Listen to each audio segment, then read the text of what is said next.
Hey, what's going on, Podcast Nation? It is Jason Harris here, and we are here on the floor at NADA 2025 with the one, the only Matthew Davis from TradePending. Hey, Jason. What's up, man? How you doing? Hey, you made it. Great. We made it. We all made it. Yeah, congrats to us. Yes, right? Pat yourself on the back. I know. There we go. Hey, Matthew, thanks for taking the time to come take a walk with me. It is, look, it's NADA, man. It's a little sensory overload. There's a lot here, a lot to see. I'm glad that people did make it, so I appreciate you coming to take a little stroll with me. I'm always happy to walk with you. I'm going to see if I can walk just like a little faster than you. Let's see if we can mess Jordan up a little bit. Hey, Matthew, here's what we've been doing. Look, 2024 was literally just a month ago. All right, now we're into 2025. I'm just curious from your perspective, what did you see in 2024 that was like, hey, that was really cool? And what are you looking at for 2025 that dealers really need to focus on? 2024, looking internally for us, was a year of integrating. So at the end of 2023, we purchased SnapCell, we bought Fixed Ops Digital, and it's just hard to integrate people and processes and products into a new company. So a lot of our focus is on building that out, making sure we've got that right, so we have the right foundation, so that we truly actually have one console or one platform, not just being integrated on the invoice. And 25 now is the year where we can really turn up the dial in the integration, and so that's where, coming into NADA, we had 3 big product announcements. We can talk about that. Yes. But I think when I'm speaking to all the marketers out there, you've got the big buzzwords of AI and CDP. There's an AI. There's an AI. There's an AI. You got an AI. There's an AI. All right. You get an AI. And, when you think about AI, we're in year 1 of what's going to be a 30, 40-year kind of maturity cycle, I think. If you think about the dawn of email and the dawn of mobile phones, it takes a decade for that stuff to really manifest. So you see the marketers I speak with at dealerships, they are experimenting with it. They might have a tool that does something like that. They don't have it all dialed in, but they're figuring it out. So it's like, all right, we've got this buzzword. There's some things there. Yeah, a little bit. It hasn't lived up to the hype. And then when you talk about a CDP, well, because I think everyone's expecting like it's a fully fleshed out solution, and it's not. We're just in the infancy stage of it, and so far what I've seen put out there, it looks exciting. I mean, I think it's going to be, and especially when it comes to the integration portion of it, right?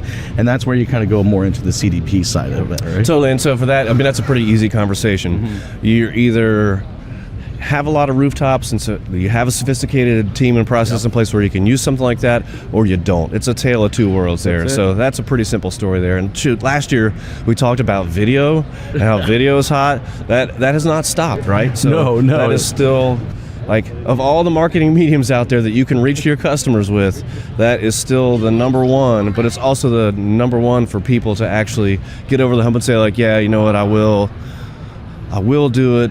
I will make my team do it. I will follow through. But that's still, like, in 25. Oh, we still got some time. The adoption is getting there. We're seeing it. I was actually, I was talking to a friend of ours, Duran Cage. I know that literally guy. about this exact. He just doesn't live too far from me. He's actually just in Memphis. Hey, Duran, you didn't make it. Your fault. But no, you're right though. I mean, video is still the most, personal, connected form of marketing or communication. When I get to see someone in front of me, I get to see the body language, I get to see their eyes, I get to see it, match that with their tonality. Here's the thing, I think as humans, I think, we're built to actually identify people that are wanting to serve, wanting to help, and you can't hide that in a video, right? Like either it comes out, and unfortunately it doesn't get articulated in black and white text all the time. So no, I'm 100% with you. I still think in 2025 that's going to be one of the biggest things that still need to be focused on. Amen. Now you guys are doing some cool stuff with the video. Like you're not just, when I think of most dealerships and they're thinking of video, you're thinking of the video walk around or maybe a reply to something.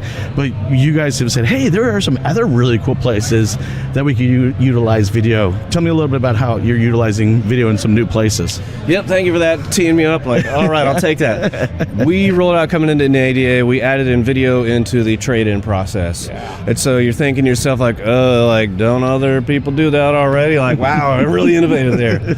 We did it in the trade pending way, right? Mm-hmm. So normally if you've got a customer trying to go through that trade-in process, they're going through the forms. It's, enter your VIN, enter your mileage, take 50 pictures of the car, all this stuff. And at this point, unless you're the most motivated person, you're done, you're out, you're abandoned. Sure. So the way that we did it, we kept the same flow. Mm-hmm. Get your trade-in information in like 10 seconds. Yep. Boom, then you get notified, hey, why don't you send us a video? I like that. Talk about flipping the script a little bit here, right? Like, if a customer's willing to go that far, I mean, how highly qualified are they, right? And what's wrong with asking for that? There's not. I mean, if I was privately buying something from somebody, isn't that almost expected anymore? Right. Yeah. And so, like, the benefit of this is, like, you're keeping that website conversion high. Mm-hmm. You're not disrupting the flow. They get their value in a few seconds. Now they send in a video. Now your sales team can get notified. Boom. Hey, this lead just actually sent in a video. They're wicked hot. Your used car manager can get notified. So that he or she's looking at being, hey, we actually want that taco. Yeah. Bring that thing in. Let's go. Or we at the Toyota booth. I feel like I just product place right there, but that's another half mile away. The taco. So yeah, that's the new thing with video. And what's cool about that is we just roll that out for free for all our customers. Well, and anything that goes into you guys' kind of commitment around the integration side. And I will have to say, this is me putting my dealer principal hat on. I have to say that I truly do really appreciate that, because I mean, how many times that I bought into some cool products or solutions, and then just to find out that they don't talk to each other, or the companies are sometimes unwilling to communicate with each other. So the problem is now I have these gaps in kind of my process, where I have to go from kind of, one set of people, process, and technologies. I got to stop and then go to another set of people, process, and technologies.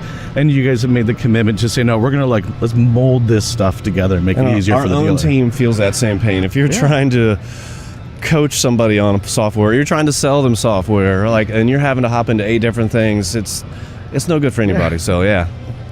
Well, that's cool, and I'm with you. And I think that's another thing, dealers out there, if you're watching and listening for 2025, push back on your partners, see what they're doing from an integration perspective, because I am seeing more and more of it, which makes me incredibly happy.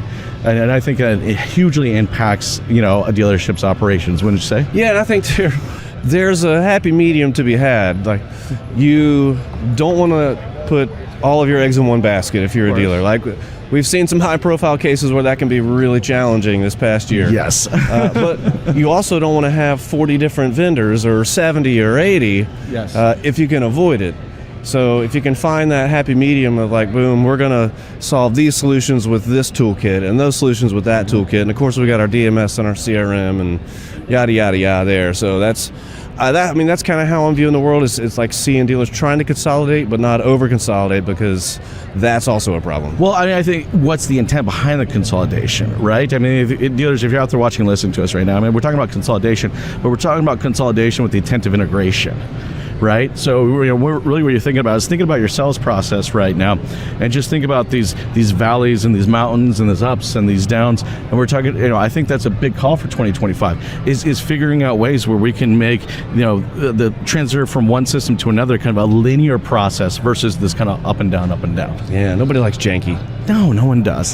Hey, Matthew, I know we're getting towards the tail end of our conversation, and I always love taking a walk with you. But hey, before I let you go, for everybody out there watching and listening right now who would love to connect with you, find out more about TradePending and some of the new features you guys have just launched, what's the best way to do so? TradePending.com. I'm Matthew at TradePending.com. Pretty easy to do. Yes. There you go.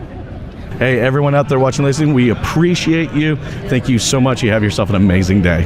We got to hug it out. Yes. Can you want me?